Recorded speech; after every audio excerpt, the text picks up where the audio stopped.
Welcome to Workstyle Stories, because life changes and every life is different. Work needs to respect that. And this week, we're talking about how a work style needs to evolve and can evolve over a long period of time with different changes that happen to our lives. And to talk about that, I'm joined by the wonderful Jane Hunter, who joins us. Hello. But Jane, before we get into the detail on your evolving work style, would you mind just telling us very briefly who you are, where you are, and what you do? Great to be here, Al. Thanks so much. So I am a marketing consultant. I am currently in the United States, in Rhode Island, the smallest state of the 50. But typically I'm in London, where I've lived for the last 23 years. So you're in the States at the moment. So working from the States, and what sort of work are you doing? Yeah, so I have been working from the States actually a little bit, but predominantly I've been here to spend time with my mother, who's about to turn 80 and who had some business and health problems that I needed to support her with. Okay. But the work that you would do is marketing consultancy, is that right? Yeah, typically marketing consultancy, and I've now branched out a little bit into diversity, equity, and inclusion with some former business school classmates. Awesome. So let's, so 23 years in the UK. Was that a work move that brought you to the UK from the US? What sort of work were you doing, and what's your kind of career been over those 20 odd years? So it's a little bit longer than that now. I'm really dating myself now. So yes, it was a work move that brought me to the UK. I was working for Guinness in the US, and I was transferred to the UK. Thought I would be there 5 years, and it's 23 years later.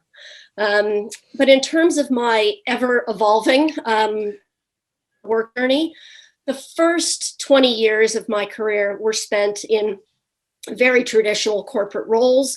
The last two, one was a global role, one was a regional role across Europe, and required a lot of travel. And I love to travel, but in 2000, I had our son, and in early 2003, I had our daughter.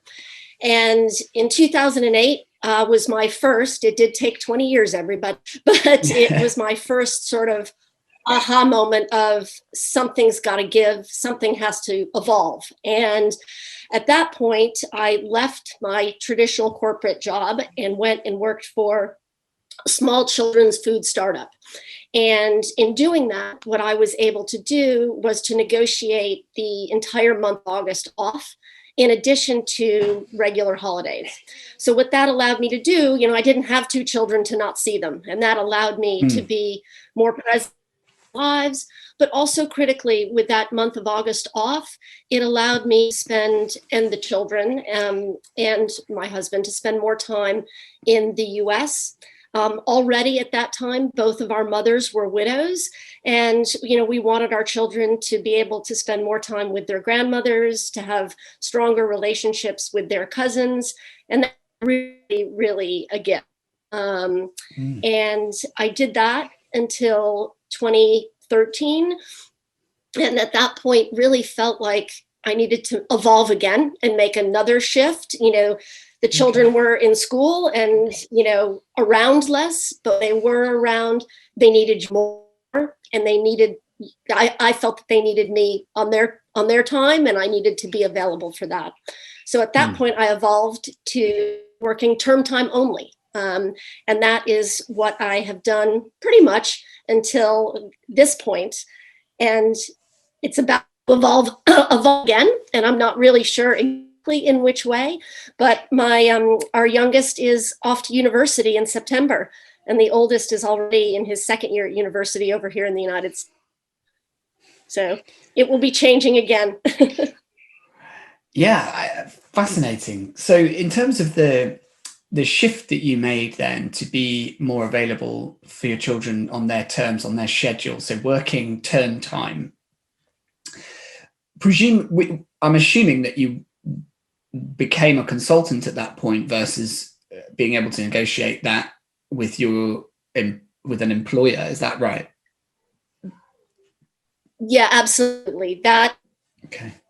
When I became a consultant, and that is, also was, part of Hawksby as well. Yeah. The negotiation of August's off with the children's food brand is quite something for its time. Like I imagine that there weren't many people asking for whole months off in negotiating their employment contracts in 2008. How did that go down? Well, it actually was relatively straightforward, believe it or not. At that point, 20 years of marketing experience, and they were ahead of marketing. And when I interviewed with the board, they said, I can't pay you the salary that you're, now. But what would it take to get you? And I said, I'd like to work 4 days a week, and in addition to holiday, and they said yes. So I'd love to tell you that I was some kind of negotiator, but that's really how it went down. Yeah, but it's an interesting one. I think they were. Yeah, I mean, it sounds like it worked for both parties, which of course is the best possible outcome of a negotiation like this. But also, I think credit to you for at that point in time having the clarity to say, look, this is what's important to me. This is the time I need to carve out for my life. And this is therefore what I really want in terms of work fitting around that, which is something that everybody who's adopting Workstyle kind of has to get their head around in the first instance is what are the things that are important to me that work needs to fit around, and how can I find work that does that? So it's almost like because you'd prioritize that, you were able to have the conversation with that company and find each other in that sense and create a win-win situation, which is the ideal case, I guess. Yeah, it really was the ideal case, but you're absolutely right. You do have to have that moment of what is really important to me.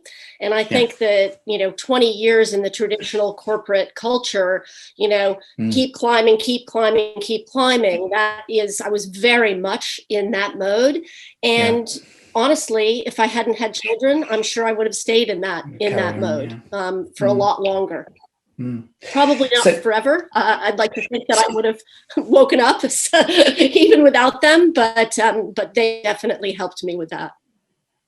Interesting. So now you're at a point, another crossroads. This is really interesting, and I think we're going to talk about this in the Q&A hopefully. But you're at this crossroads now where you're going to have to redefine your work style again. So with your children going to university and things changing for you, have you given thought now to what your work style is going to look like? And really interested to hear what you think you might prioritize in this next chapter. It's a really good question, and it's one I'm doing a lot of thinking about now, and I don't have a definitive answer, which is really nice because things do continue to evolve. I've spent 9 days with my mother, who's about to be 80.